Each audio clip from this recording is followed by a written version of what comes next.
Hello everyone and welcome back. पिछले video में हमने देखा कि एरे किस तरह से यूज होती है जावा के अंदर।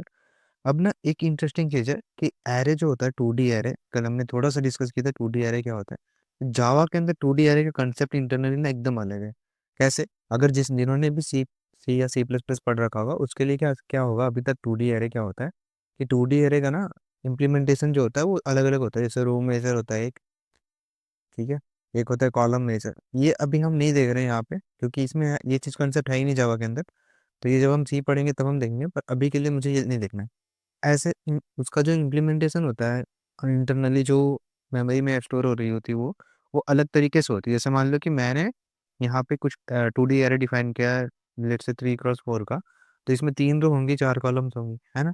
इस तरह से स्टोर होगा यहाँ पे हमारा डेटा C++ के अंदर। तो यहाँ पे ना सारे के अंदर ऐसा नहीं कि हम इसके अंदर चारों भर दें, यहाँ पे दो छोड़ दें, फिर इसके अंदर सारे भर दें, ऐसा नहीं कर सकते यहाँ पे, है ना। पर जावा के अंदर ये चीज़ पॉसिबल है। कैसे? मैं बताता हूँ। इंटरनल इम्प्लीमेंटेशन जो होता है ना जावा के अंदर वो थोड़ा अलग होता है। कैसे?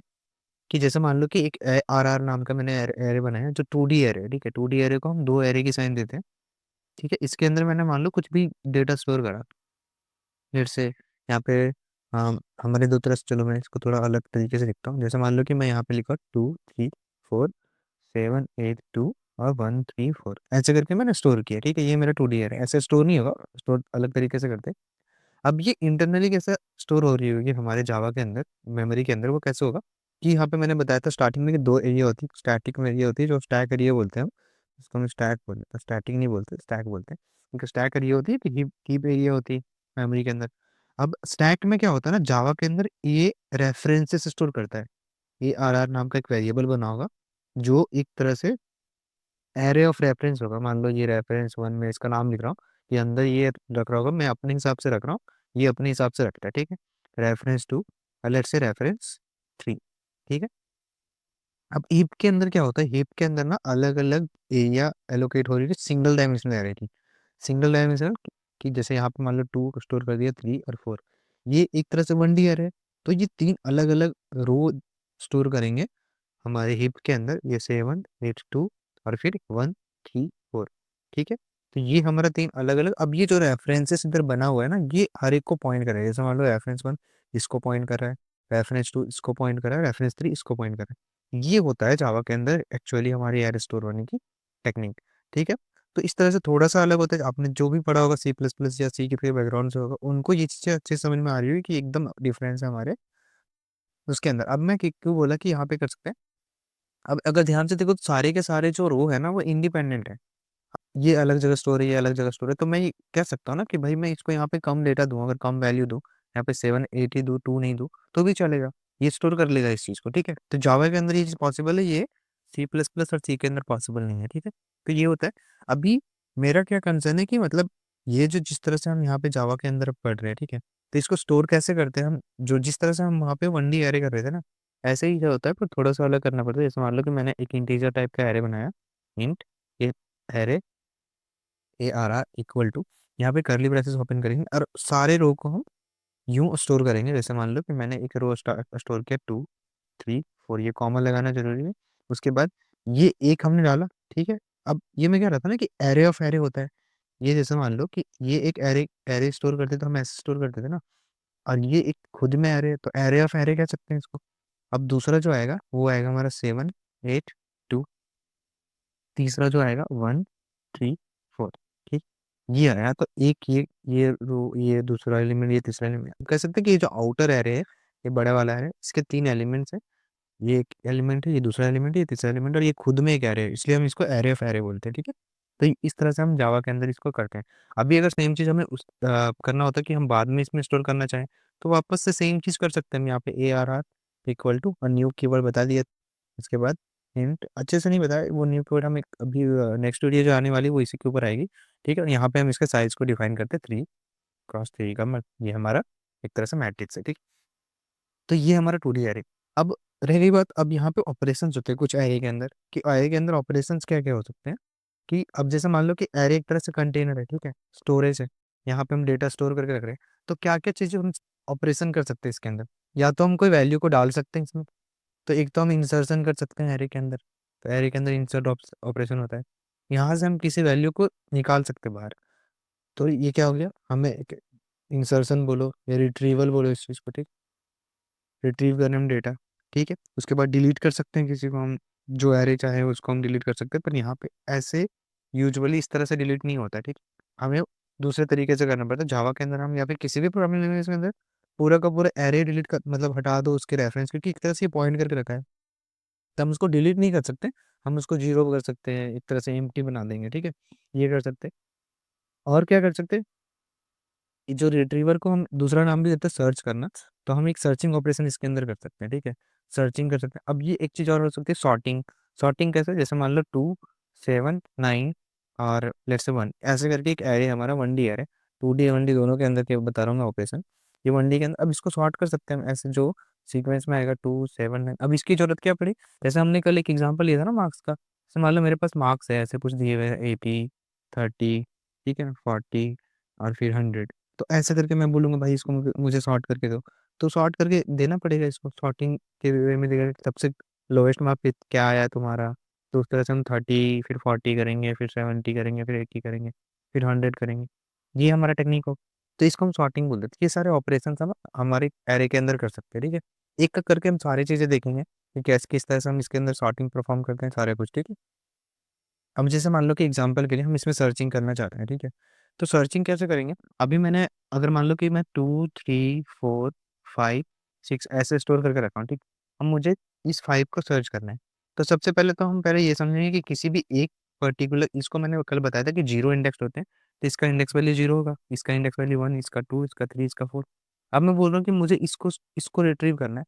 तो पहले तो बताओ कि इसको अगर मैं बोलूँ कि इसको प्रिंट करा, तो प्रिंट कैसे कर रहे थे हम कल तक, system dot out dot print लिख के, और यहाँ पे अंदर में क्या करे था, एरे का नाम और एट जीरो, तो जीरो जीरो इंडेक्स पे जो भी वैल्यू होगा उसको प्रिंट करेगा। तो मैं बस मुझे यही चीज़ फाइंड करनी है कि ये 5 को खोजना है, कि मेरे पास एक 5 है, तो हम उसको मैच करेंगे, एक करके चेक करेंगे। तो मैं बोल रहा हूँ कि 2 को निकालना, तुमने जीरो वाले इंडेक्स पे जो वैल्यू थी उसको निकाल दिया। 1 वाले इंडेक्स पे भी वो निकालने बोलूँगा तो ऐसे निकाल सकते हैं। ARR@1 लिखेंगे तो ये फर्स्ट इंडेक्स पे जो वैल्यू वो निकाल के देगा। सेम अगर ARR@2 करूँगा तो ये इस वाले इंडेक्स पे जो वैल्यू वो निकाल के देगा। तो हम इस तरह से निकाल सकते हैं, वैल्यू रिट्रीव कर सकते हैं। तो मैं क्या करूँगा, मैं चेक करूँगा हर एक वैल्यू को रिट्रीव करने के बाद कि जो मेरा टारगेट दिया हुआ है वो उसके बराबर है क्या। लेट्स से इसका नाम हम T रखते हैं, ठीक है। तो मैं मैच करूँगा कि ARR@0 जो भी वैल्यू है वो हमारे टारगेट के इक्वल टू है। मैंने डबल इक्वल टू का बताया था जब हम कंपेयर करते हैं कि दोनों सेम है क्या। तो मैं यहाँ से निकालूंगा वैल्यू और उसको 5 से कंपेयर करूंगा, इसको टी लिख देते हैं, ठीक। तो ये आर जीरो पे हमारा वैल्यू 2 है, इक्वल टू 5। ये पूछ रहा है, ये हर एक जो जितने भी रिलेशनल ऑपरेटर होते हैं ना उसके उसके आगे क्वेश्चन मार्क होता है एक तरह से। ये पूछ रहा है कि ये दोनों इक्वल है, तो नो, तो ये एक तरह से फॉल्स है। तो यहाँ पे हम कुछ नहीं करेंगे, फिर अगला चेक करेंगे, ये ARR@1 पे जो वैल्यू उसको उसको चेक करेंगे, टी के इक्वल नहीं, क्योंकि ये 3 है, इक्वल टू 5 हो ही नहीं सकता, तो ये भी फॉल्स। ऐसे करके चेक करेंगे तो एक ऐसा केस आएगा जहाँ पे हम ARR जब हम 3 पे होंगे और उसको इक्वल टू करेंगे टी के, तो इसका भी वैल्यू 5 है और इक्वल टू इसका भी वैल्यू 5 है।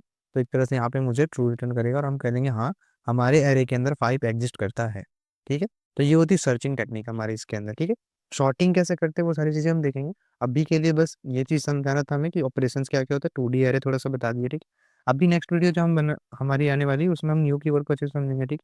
इसकी इसको हम अच्छे से प्रैक्टिस करेंगे किस तरह से, जैसे अगर एक मैं एग्जांपल लिख के देता हूँ इसी एरे का, ठीक है, कि अगर मुझे यहाँ पे सर्च ऑपरेशन करना हो तो सर्च कैसे करेंगे, यहाँ पे सर्चिंग कैसे परफॉर्म करेंगे।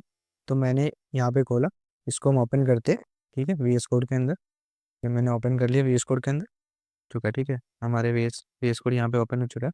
हम यहाँ पे क्या करेंगे, एक एक हम फाइल बनाएंगे अपनी, जहाँ पे हम एरे पढ़ने वाले हैं। तो हम क्या लिखेंगे यहाँ पे, ARR1 डॉट, और ये हमारा आएगा जावा, ठीक। अब इसके अंदर हमें क्या ऑपरेशन परफॉर्म करने हैं। अब जैसे ये मेरा क्लास है, ठीक है। यहाँ पे हम क्या करेंगे, यहाँ पे हम सारे वैल्यू जो भी हमारे दिए हुए हैं, ठीक है, उसको पहले हम स्टोर करके देखेंगे कि हम स्टोर कैसे कर सकते हैं हमारे एरे के अंदर वैल्यू, ठीक है। हमने इसको शॉर्टकट पे नहीं काम करे, कोई बात नहीं। पब्लिक स्टैटिक वॉइड मेन, यहाँ पे लिखेंगे string args, ये।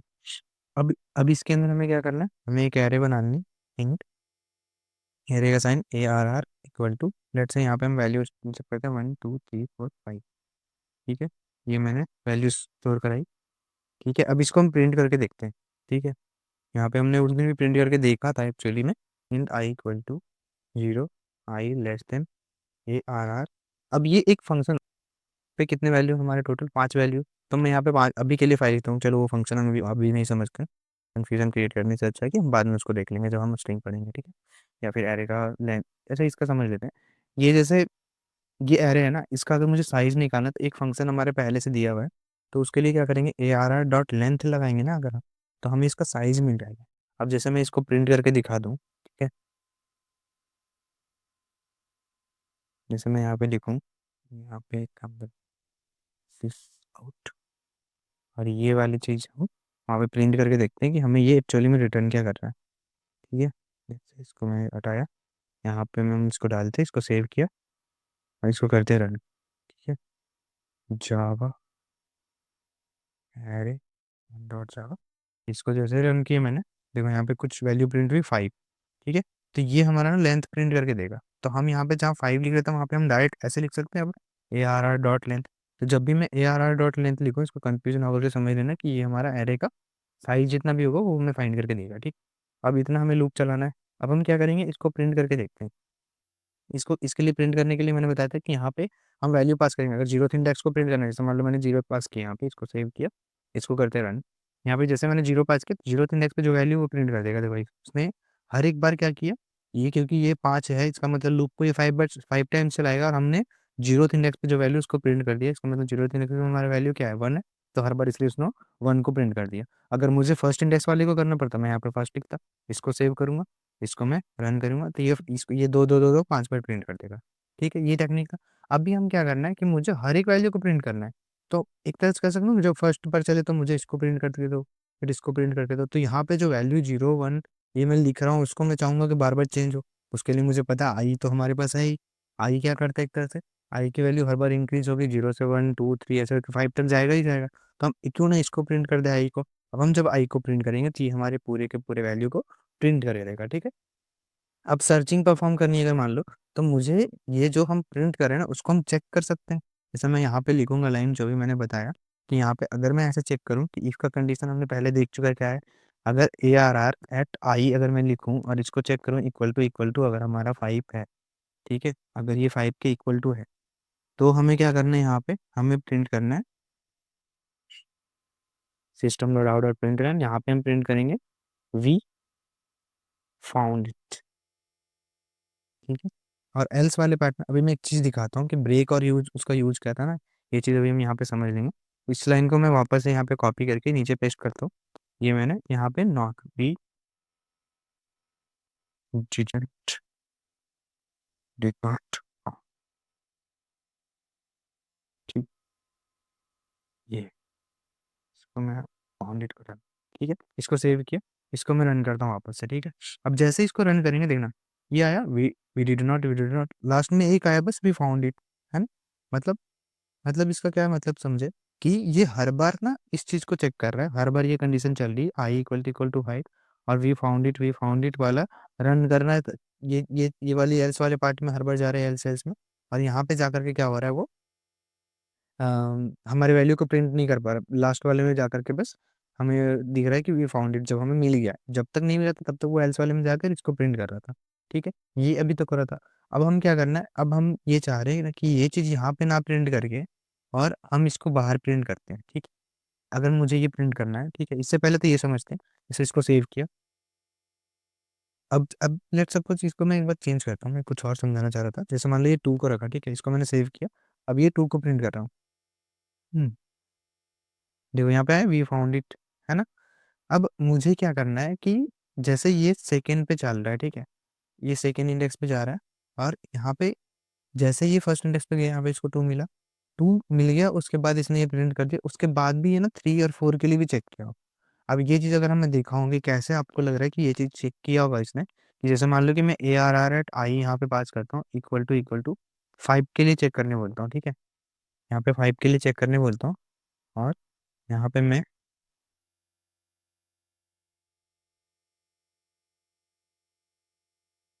यहाँ पे मैं क्या करता हूँ, इसको प्रिंट कर देता हूँ system dot out dot println, और यहाँ पे मैं हेलो प्रिंट करता हूँ सपोज।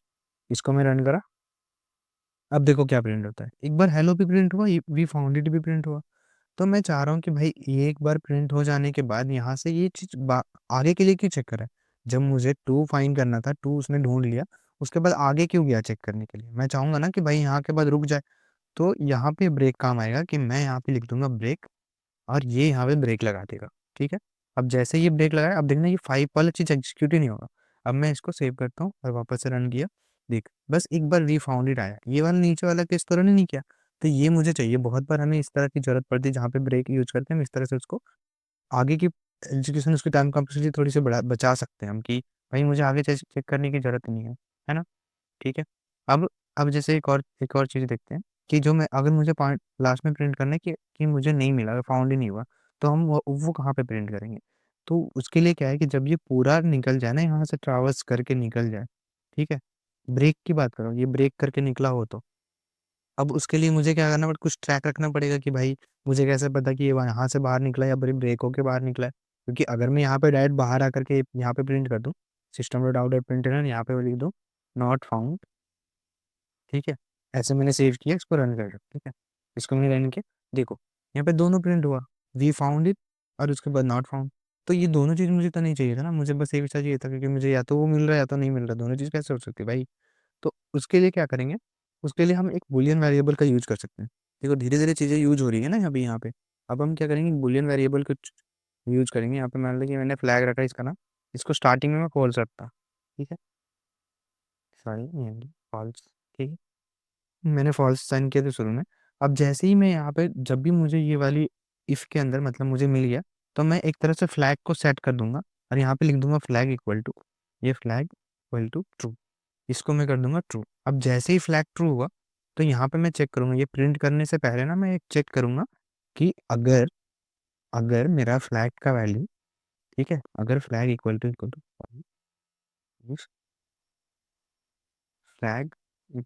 टू हमारा जो वैल्यू हम यहाँ पे चेक करते हैं कि भाई ये ट्रू आता है, ठीक है?